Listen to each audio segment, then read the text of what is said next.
gosta de se alimentar da palavra, amém? Coma para você ficar fortinho. Glória a Deus, a paz do Senhor para os amados irmãos, amém? Quem está de pé pode se assentar, fica à vontade. Queria que você já fosse deixando a sua Bíblia aberta, primeiramente em Hebreus, capítulos número 9.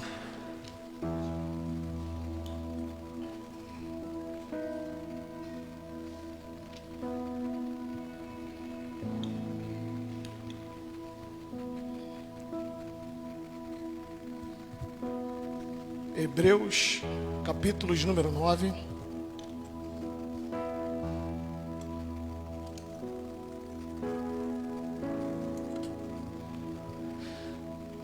Enquanto você a deixa aberta, eu quero falar algo para você nesta noite. Eu estava ali antes da pastora cantar esse louvor, ela estava ministrando e antecipando a oração dela.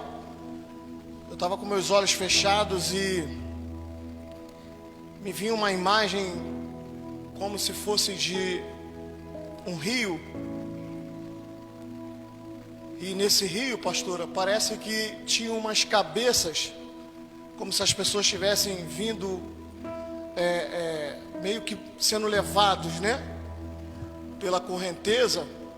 Só as cabeças de fora, de anciões, de cabelos branquinhos, com olhares concentrados, uma fisionomia de muita satisfação.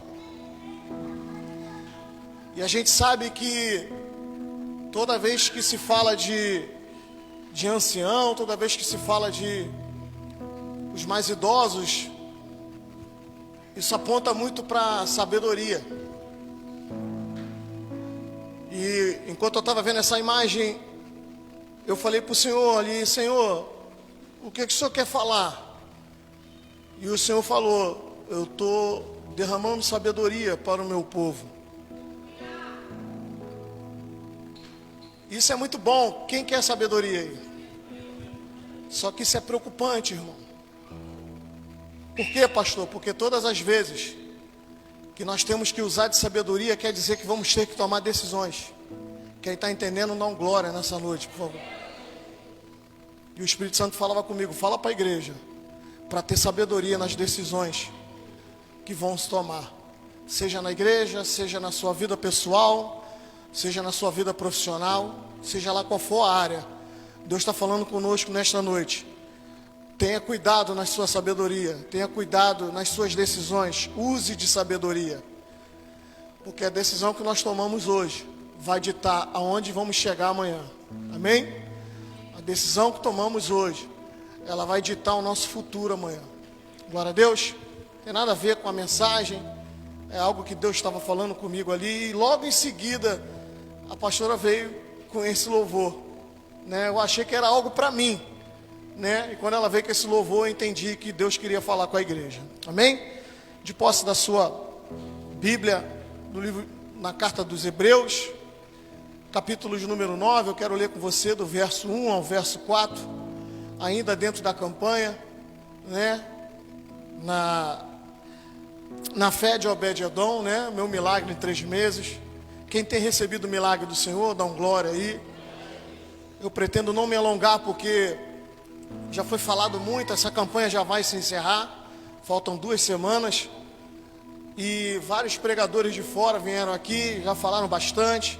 Você já conhece o contexto. E eu quero dividir com você aquilo que Deus falou comigo há umas 2 semanas. Hebreus capítulo 9, do verso 1 ao 4. Se você achou, diga amém mais uma vez. E diz assim: ora, também o primeiro tinha ordenanças de culto divino e um santuário terrestre, porque um tabernáculo estava preparado, o primeiro em que havia o candeeiro e a mesa e os pães da propiciação, ao que se chama o santuário.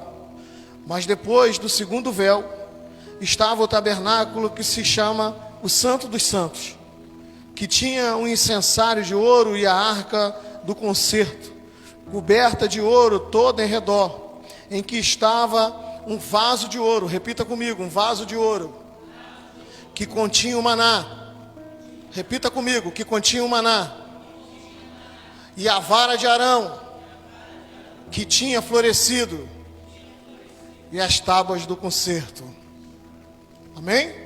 Glória a Deus, curva as suas cabeças. Pai querido, essa é a tua palavra.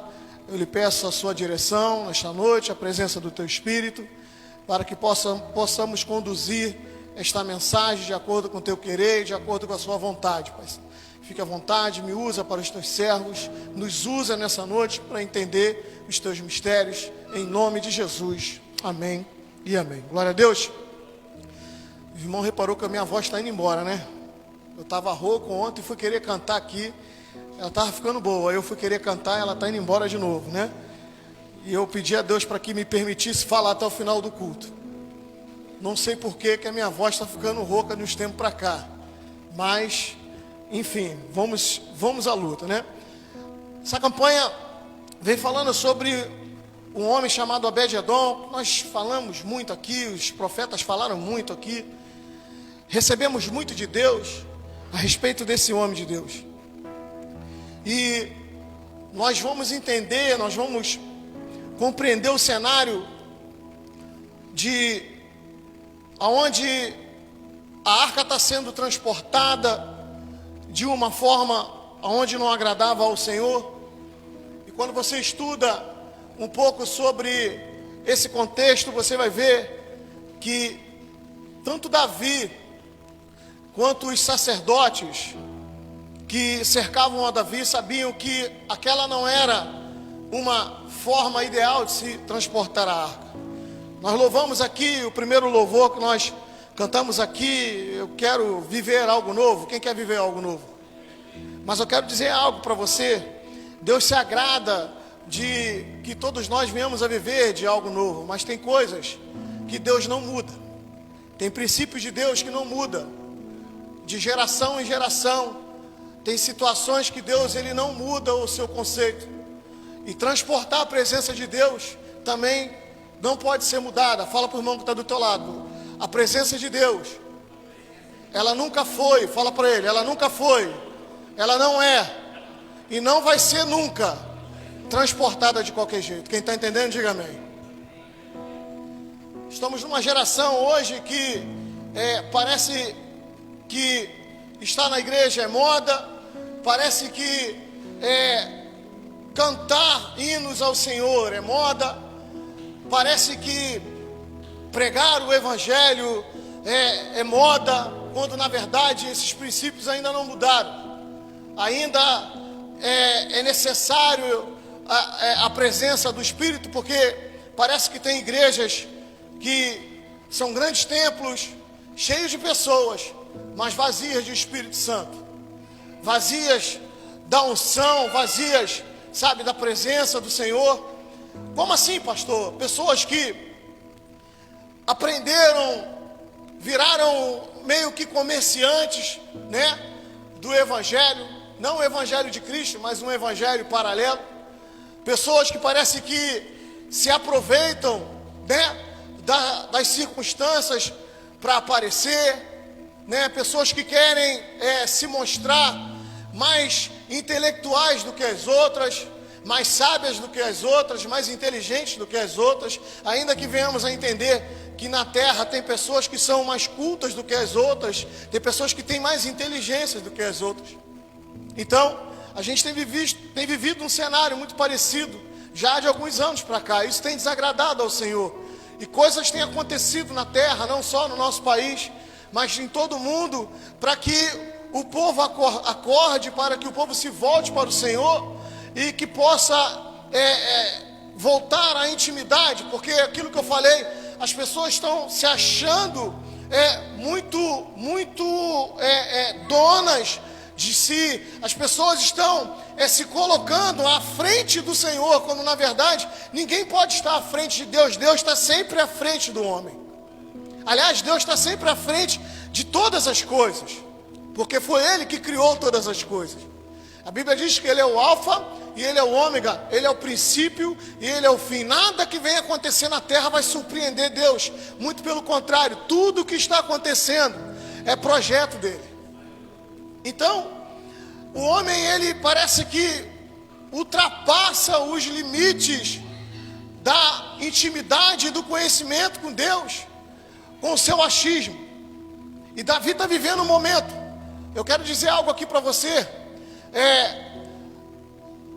Na nossa vida, existem muitas lutas e muitas batalhas, muitas dificuldades. Cada um de vocês que estão sentados aqui está vivenciando uma batalha, uma situação, uma dificuldade na vida. Só que Deus, Ele vai acrescentando em nós todos os dias, todos os meses e todos os anos, sabe, de acordo com a presença dEle, de acordo com o amor dEle. Ele vai acrescentando força no ser humano, Ele vai acrescentando força nos seus filhos, nos seus servos, para que possa superar as dificuldades. E aí a gente vai conquistando vitórias, a gente vai conquistando, sabe, muitas coisas nessa terra, mas as vitórias, a gente tem que saber trabalhar elas, porque a vitória, se a gente não souber trabalhar ela, a gente vive numa soberba. Eu quero falar algo mais dentro do Evangelho, mais dentro do reino de Deus, sabe? O camarada chega na igreja e não sabe nada do Evangelho, ele começa a aprender, ele começa a buscar, ele começa a crescer, e de repente ele vira um diácono, ele vira um presbítero, ele vira um pastor, ou um bispo, ou um papa, sei lá o que a igreja tem mais nessa terra, que é tanta coisa que se inventa. Mas o camarada, quando chega a um determinado nível de conhecimento, ele já acha que não precisa de você. Fala para o irmão que está do teu lado: eu preciso de você. Eu não sei se tu está entendendo isso aqui, porque ninguém faz nada sozinho, irmão. Amém, igreja? Ninguém faz nada sozinho.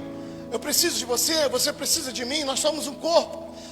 Nosso Jesus, ele vai fazer uma comparação de que somos membros de um corpo. E o dedo não faz nada sem a mão não faz nada sem o braço não faz nada sem o tronco e nada no corpo faz nada sem o cérebro, sem a mente, sem a cabeça, e Jesus é o cabeça. Posso ouvir um amém?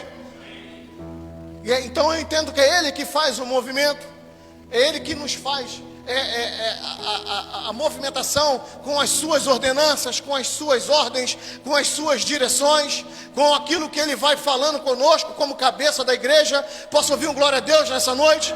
E aí o corpo vai movimentando conforme a cabeça vai ditando as regras. Então a gente tem que ter cuidado com as vitórias, porque a gente entra numa soberba, e Davi está entrando numa soberba. Davi já conquistou várias batalhas, Davi já passou por várias dificuldades, agora está sentado no trono, ele agora é rei, ele está com uma ideia ótima, ele está com um propósito maravilhoso. Todo mundo quer isso. Saul não pensou nisso, o primeiro rei de Israel. Só que Davi vai fazer as coisas da forma errada. E assim tem acontecido ainda na geração de hoje. Pessoas querendo fazer as coisas para Deus. Está tentando fazer ou fazendo as coisas para Deus, mas da forma errada. Usando algo novo. A igreja não está proibida a pegar, sabe, as estratégias que Deus vai dando, porque as gerações elas vão passando. A tecnologia ela avança. Em 1940 a tecnologia não era igual a de 2020 a qual estamos, mas em 1940 a tecnologia da época era tecnologia avançada. O período era aquele.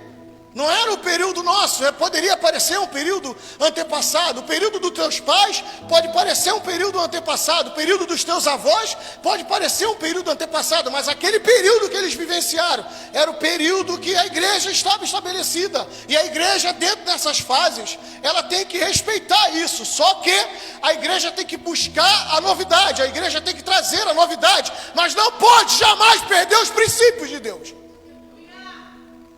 Porque tem coisas de Deus que nunca mudam, não vão mudar, jamais mudarão. E nós precisamos entender isso, para que haja crescimento, porque senão nós nos enchemos de coisas, nós nos enchemos de trabalho, nós nos enchemos de atividades. E quando a gente chegar lá no final, a gente vai ver que só nos cansamos. mas não produzimos. Amém? Então, dentro desse conceito, Davi, ele vai acontecer uma tragédia, Uzá vai botar a mão na arca, vai morrer. E a arca vai ser levada. Não tem mais como, Davi não tem mais como levar essa arca. E Davi vai dizer, vamos deixar essa arca na casa de Obed-edom. Um homem esquecido, um homem de uma outra linhagem, um homem que jamais poderia se imaginar, de repente, que poderia querer seguir os caminhos de Deus. Eu quero falar algo aqui para você. Nunca julgue alguém que está lá no mundo, porque tem gente que diz, aquele não tem mais jeito, aquele ali jamais vai se aproximar de Deus. Eu quero falar algo aqui para você nessa noite. A misericórdia de Deus alcança de forma infinita a quem Ele quer, a quem Ele bem entender, da forma que Ele quiser. Ah, pastor, ele pecou. Ah, pastor, ele caiu. Ah, pastor, ela caiu. Ah, pastor, ela está se prostituindo. Ele está se drogando. Não, para de ter o pensamento terreno, porque crente não pode ter pensamento terreno. O meu pensamento e o teu pensamento tem que ser lá no alto. Deus tem um propósito para cada um. Então, aquele camarada está esquecido, aquele camarada jamais poderia ser lembrado. Imagina as carruagens reais passando para lá e passando para cá, passando para lá e passando para cá. E quem é Obed-edom? Ninguém conhece. De repente um ou outro, sabe, ali mora um camarada, um geteu. Não era assim que conheciam a gente? Só que Jesus, quando entra na nossa vida, a primeira coisa que Ele gosta de fazer conosco, primeiro Ele pega a gente, Ele limpa a gente, Ele cuida da gente. E depois o que Jesus faz? Ele firma meu nome e o teu nome. Você está entendendo isso? Por que Ele firma o meu nome e o teu nome? Porque outrora nós éramos lá do lamaçal do pecado, éramos como qualquer um outro, éramos misturados no meio daqueles que não tem mais futuro, não tem mais projeto para eles. Só que quando a gente vem para Jesus, Ele resgata projeto, Ele resgata sonhos, Ele fixa o nome e diz, é só eu que posso pegar lá fora aquele que já não tem mais jeito, trago para cá e renova a vida dele. Por isso que Ele firma o nome. Por isso que o nome Obed-edom na Bíblia, ele se torna forte. Porque existe um segredo. Davi vai embora, a arca fica ali, você conhece a história, você já ouviu as mensagens aqui. E durante 3 meses, a vida dele muda completamente. Os gados dele que estavam morrendo começam a ficar cheinho, a terra dele começa a dar já plantação, estava seca, estava árida. Quantas pessoas estão assim que você conhece? Está lá no mundo, planta, mas não dá nada, a semente morre, e tem gente que nem semente para plantar tem mais, porque a terra está seca. E aí, começa tudo fluir na vida do camarada. 3 meses depois, alguém vai dizer para Davi, meu rei, a arca está na casa de Obed-edom. 3 meses. E Deus está abençoando Obed-edom. Davi resolve voltar e trazer essa arca de volta, seguir o projeto.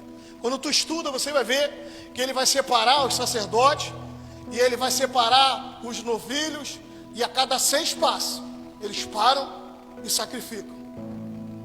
Acaba de sacrificar, dá 6 passos, para e sacrifica. E no meio disso tudo, muito louvor e muita adoração. Fala para o irmão que está do teu lado. É na luta, irmão. Fala para ele, é na luta. Fala para ele que ele não entendeu, é sacrifício. Fala para ele, é sacrifício. Você às vezes pode estar no meio da caminhada. A caminhada pode estar até longa. Você está tendo que parar para sacrificar. E Deus está falando, é melhor parar para sacrificar. É melhor parar para me adorar, do que tu andar de qualquer jeito e tropeçar. Porque Davi já andou de qualquer jeito e tropeçou e deu ruim. Ai, meu Deus, Deus está nesse lugar. Às vezes a gente quer, vou falar porque Deus está mandando eu falar. A gente quer as coisas de Deus para ontem. Deus não é fabricante de mim hoje, irmão, para fazer a hora que tu quer. Não é. Tem sacrifícios que temos que fazer, tem oração para ser feita, tem clamor para ser feito, tem dor para passar. Quem crê que vai chegar? Mas é do jeito certo, é da forma certa. Então, a arca está indo, só que antes disso, o rei vai na casa, manda os homens buscar a arca. Mistério. Porque a vida de Obed-edom mudou, a casa de Obed-edom está prosperando. Quem está entendendo, diga amém, por favor. Tudo mudou, ele deu um novo sentido para ele. Será que se fôssemos eu e você, a carruagem chegando e dizendo, olha, nós vamos ter que levar a arca, de repente eu e você ia dizer, pode levar, porque Deus já me abençoou. Quem está entendendo, diga amém. Pode levar, Deus já me abençoou, Deus já cuidou de mim. Só que Obed-edom é diferente. Obed-edom não adora a Deus pelo que ele pode dar, Obed-edom adora a Deus pelo que ele é. E Obed-edom, eu tento entrar na cabeça de Obed-edom, rapidamente eu vou pensar, meu Deus, 3 meses ele fez isso tudo, e agora vai embora. O que vai ser da minha vida? O que será de mim daqui a 3 meses? Ou aqui a 3 anos? Ou daqui a 30 anos? O que vai ser da minha vida? Porque a arca está indo embora, e a arca ela vai simbolizar a presença de Deus. Obed-edom toma uma decisão que de repente muitos de nós não tomaríamos. Eu não estou de hipocrisia aqui no altar, de repente nem eu tomaria. Obed-edom vai largar tudo e vai atrás da arca. Pega a família, pega o pouco que tinha e vai atrás da arca. E a Bíblia vai dizer que Obed-edom vai virar porteiro, Obed-edom vai virar levita, e Obed-edom vai virar cuidador do tesouro. São fases da vida de Obed-edom de crescimento. Repita comigo, crescimento. Quando a gente vem para Jesus, pode se preparar para o crescimento, irmão. Eu não sei se tu está entendendo, eu vou repetir. Toda vez quem vem para Jesus, Jesus está preparando crescimento. Crescimento. Obed-edom vai entender isso, mas eu só tenho crescimento se eu vou atrás de quem? De Deus. Eu só tenho crescimento, diácono João Paulo, se eu for atrás da presença. Porque as pessoas ficam assim, eu preciso da presença, mas está sentado e não faz nada para mudar. E Deus está falando, ei, não é a presença que tem que estar vindo em você não, é você que tem que ir até ela. Mas pastor, a mensagem está dizendo que a arca chegou na casa de Obed-edom. Sim, às vezes Deus faz isso. Deus se apresenta para nós. Deus dá uma oportunidade. Eu estou aqui, eu sou uma prova viva disso. Quantas vezes eu tive diante do Senhor? Quantas vezes eu tive diante da casa de Deus para entrar, para adentrar na presença de Deus e tomar posse daquilo que Ele tinha para mim, mas eu não fazia. Porque na condição humana, na mente natural nossa, a gente, pelo pensamento pouco que temos, pelo pensamento pequeno, a gente não consegue entender qual é o projeto que Deus tem para nós. Quantas vezes Deus usava homens e mulheres de Deus para dizer, Deus tem uma obra maravilhosa na tua vida.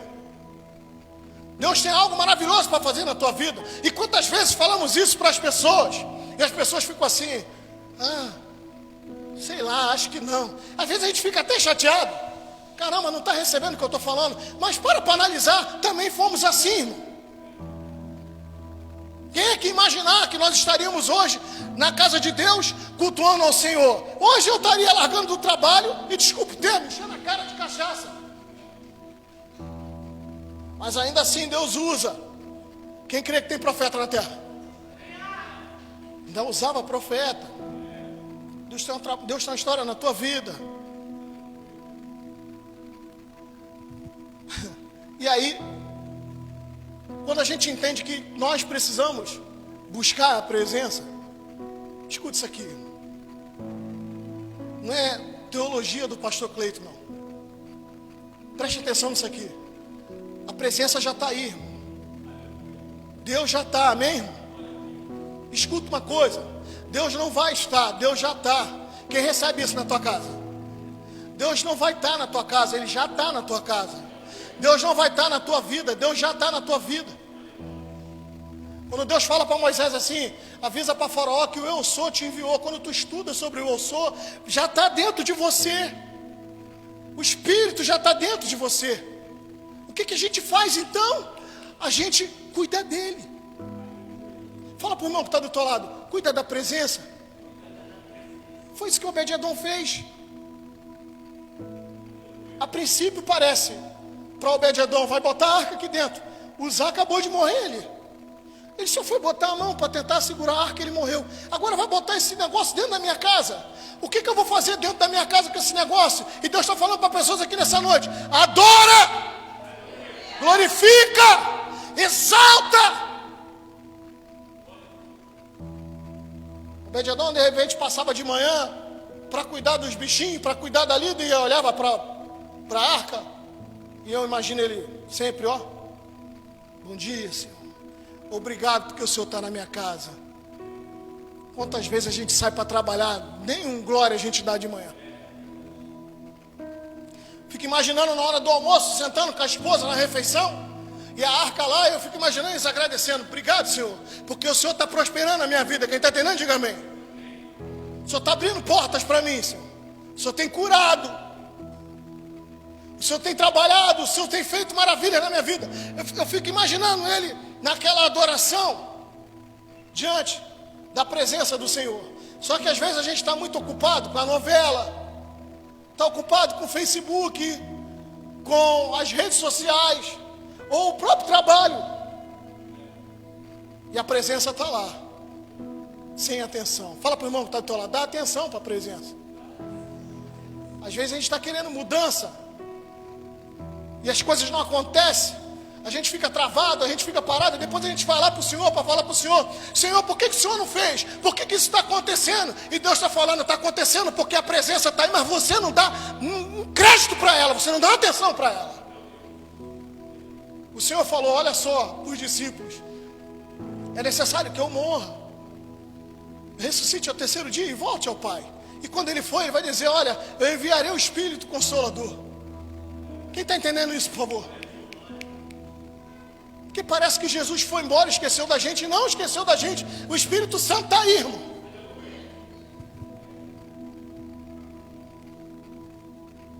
Um monte de coisa que eu escrevi, não estou falando nada até agora. E eu acho que eu nem vou falar. Então a arca tem essa simbologia. Esse é o fato ocorrido. Desperta em Davi. E Obed-Edom vai ver que não tem mais o que fazer. Ele vai entender que não tem mais vida sem a presença. Quem está entendendo, diga amém. Uma vez enrolado com Deus, já era, irmão, enrolado para sempre.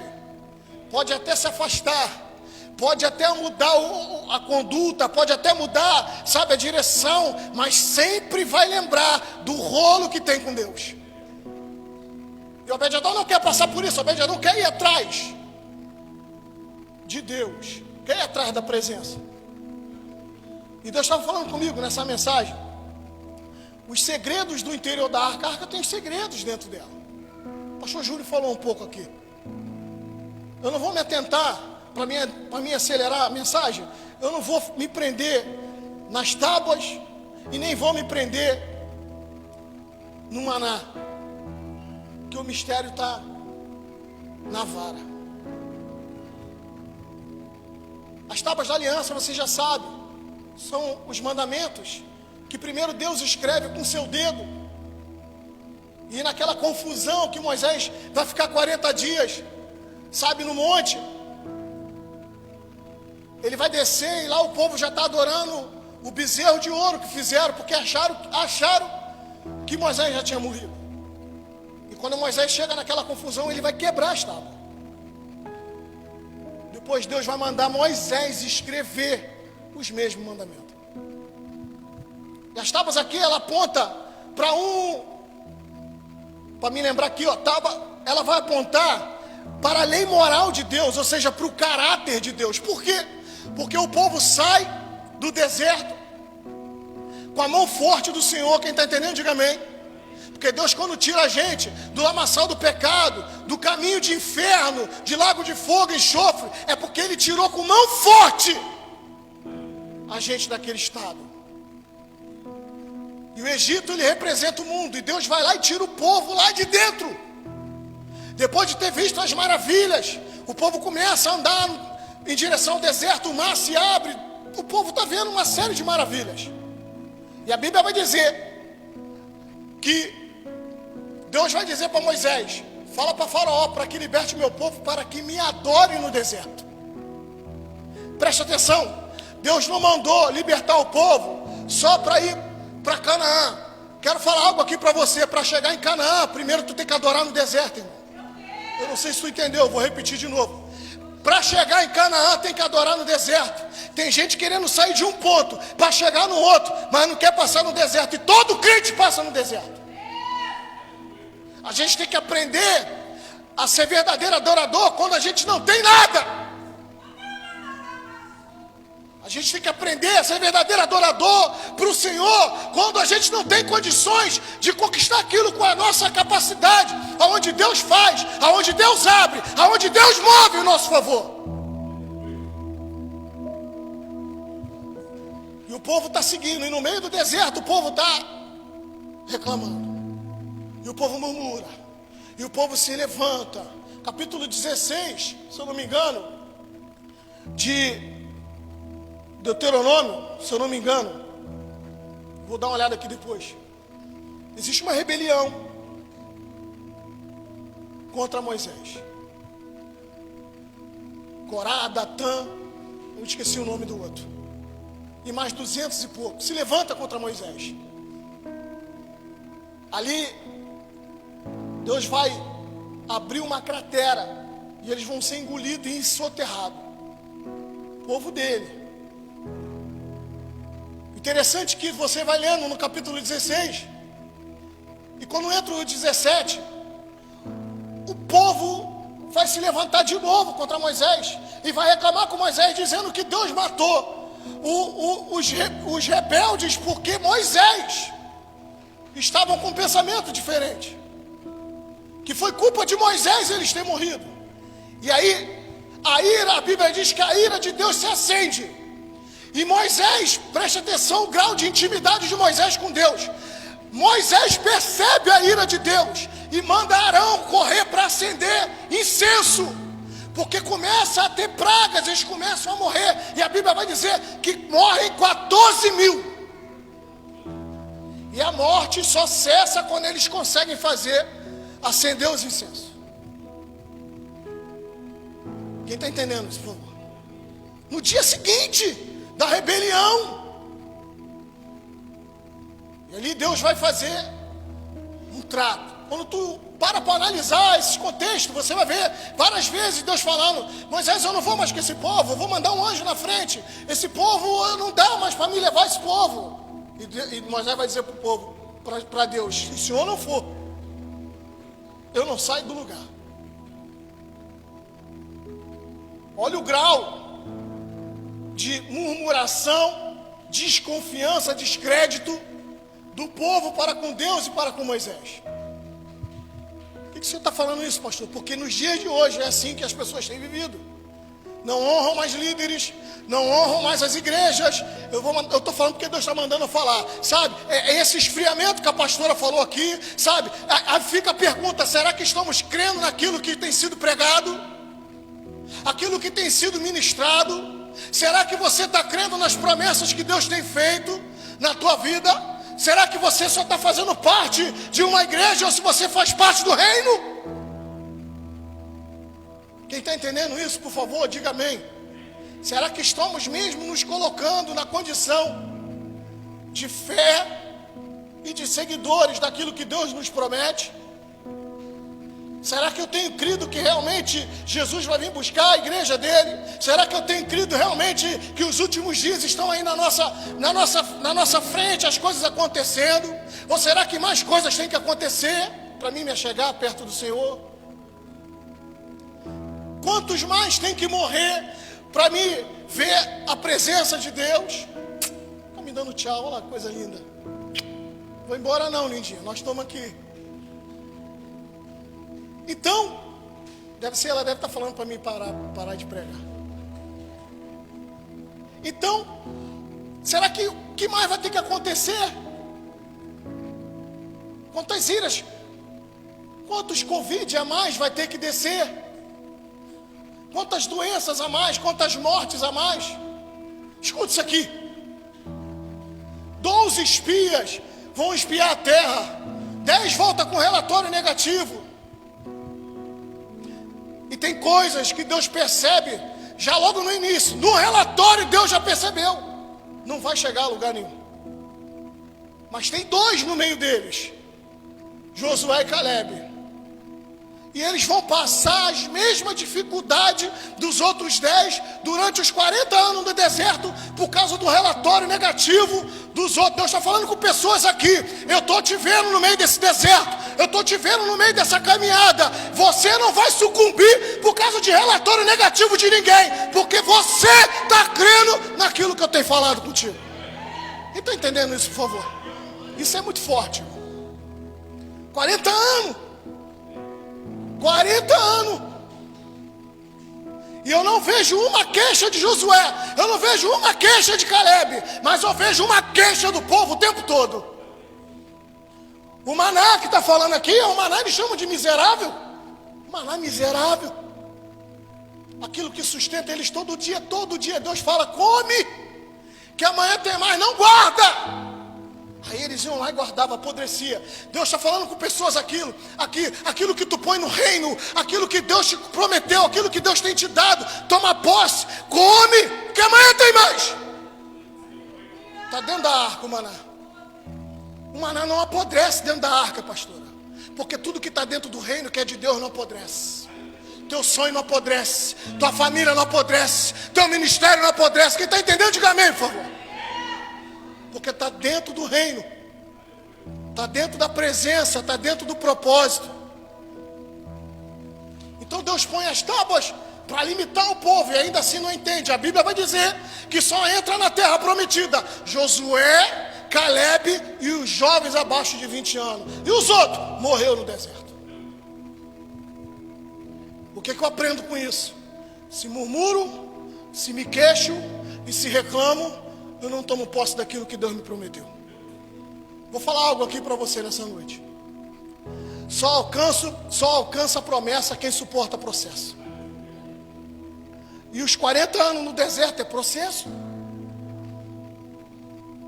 É processo. E eles sustentam no processo. E Deus está falando com pessoas aqui. Esse processo que você está, esse deserto que tu está passando, tem uma Canaã te esperando. Amém? E aí eu vou entrar aqui na vara de Arão. A vara de Arão é aquilo que eu falei aqui da briga. A briga com o povo. O povo questionando a liderança de Moisés. E Deus vai falar para Moisés, olha só, junta os líderes das tribos. Manda aí separar uma vara de amendoeira. Na vara de Arão, você vai colocar a tribo de Levi.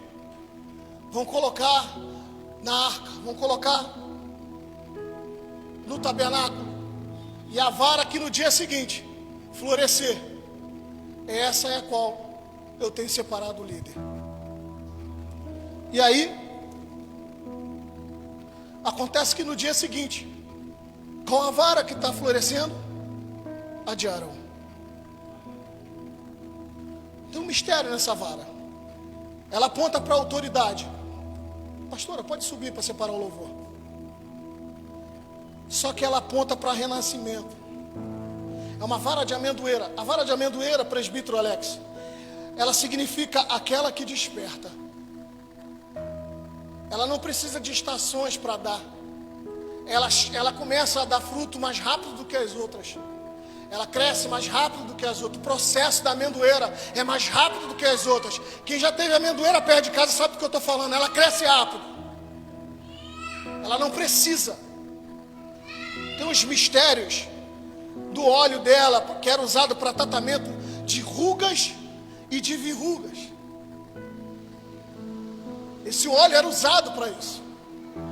Tem os mistérios, mas eu quero finalizar aqui. A Bíblia diz que os galhos são colocados secos, todos eles. Só o de Arão vai florescer. Então automaticamente eu vou entender que as outras 11 varas continuam secas, continuam mirradas, continuam sem frutos. Só que a Bíblia diz que a vara de Arão, ela está com brotos, flores e frutos. O que isso quer dizer, pastor? No dia seguinte, quando Moisés chega lá, que ele pega a vara e mostra para o povo. A vara de Arão, ela está com brotos, flores e frutos. O que isso quer dizer, pastor? Isso é um processo de uma amendoeira. Eu vou repetir aquilo que Deus está falando conosco nessa noite.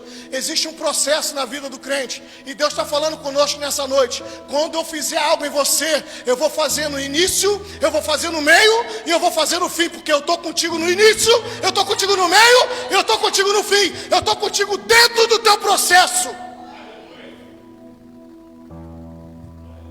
Ele podia só a árvore estar verdinha, só o galho estar verdinho. Sim ou não?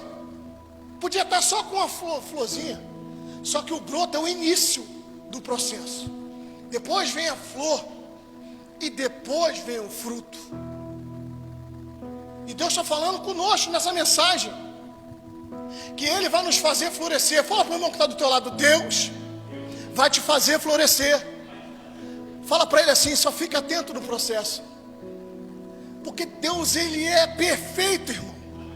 Deus está falando para mim e para você nessa noite, dentro do teu processo, da tua caminhada, sabe? Eu estou no meio dele, eu estou com você no meio desse processo.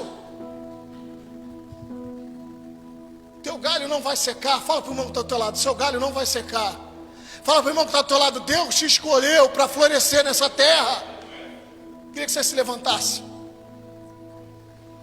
Então dentro da arca, a gente tem as tábuas que é Deus ordenando. Dentro da arca a gente tem o vaso de ouro com maná, que é Deus providenciando. E dentro da arca a gente tem a vara de Arão, que é Deus nos trazendo vida. Deus florescendo a nossa vida. Deus florescendo o nosso ministério. Quando você achar que não está aguentando mais, quando você achar que quer parar, que quer desistir, quando você olhar e falar, olha, eu não estou aguentando mais, sabe, tanta dificuldade, Deus está falando, ei, segura mais um pouco, isso é só parte do processo. Vai chegar o teu tempo, vai chegar a tua hora, vai chegar o teu momento, tu vai florescer, tu é um vaso escolhido, tu é um galho escolhido por mim, eu te coloquei nessa terra, eu estou no meio do teu processo, eu estou trabalhando na tua vida. Amém? Vamos adorar a Deus. Nessa noite, fica com essa palavra no seu coração, em nome de Jesus.